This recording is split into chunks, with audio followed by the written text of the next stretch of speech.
I helped a brother out by letting his girl give him head before he almost died. It was a goddamn busy night in the ER. Again. Was 3 hours into a 10-hour shift, and it was just another typical night shift, testing my professional limits not to throat punch a fool. I mean, come on, who the duck thinks it's a good idea to shove a bag of MTH up their skanky twat to hide it from the cops? My last patient, of course. So they bring her to me and I have to do the pelvic exam to fish it out. So yeah. That's how my night was going. Thank God for bourbon waiting for me at home. Anyway. I had this 45-year-old guy come in for chest pain. Sure enough, he was having a steamy ST elevated me equals full-on heart attack. He was nervous as duck. I mean, there is a good possibility he dies. Why? Because I picked up a shift at a secondary ER. Which means we don't have a cath lab. What does that mean, you ask? It means I have to fly this guy via a helicopter to my main hospital where a cardiologist is standing by waiting to do a heart cath and potentially save this guy's life. I get off the phone with the cardiologist and the helicopter is inbound. I go back to the room to tell this guy the plan and holy ducking yes it his girl is giving him a full-on all-out be-out job. Sure, we see things in the ER so often that I no longer have a shock value, but I made eye contact with him. It just threw me for a loop. For a solid 5 seconds he stared at me and I stared at him all while his girl was just bobbing her head up on and down. I spontaneously said, "What the duck?" He said, "Oh man, I'm gonna die, let me at least nut one last time."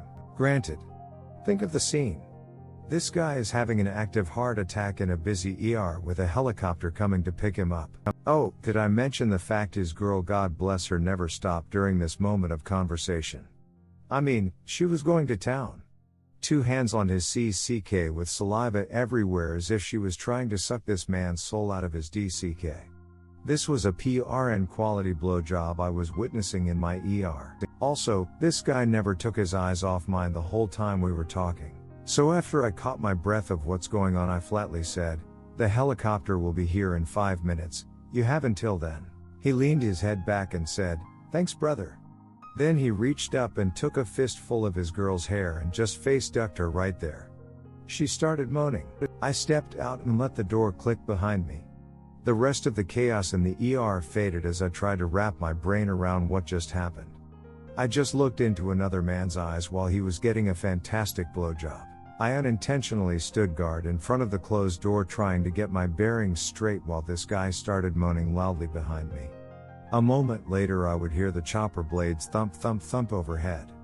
As if on cue, the man screamed out, "Oh phew, okay." The nurses ran into the room. I assumed because his heart rate was elevated on the monitor and he was screaming. They didn't say anything, so I assume his girl covered him up right before the door opened. The nurses packaged him up and he was flown for his cath. He went one way, on a stretcher out the ambulance bay doors to the helicopter, and his girl went the other way out to the main lobby.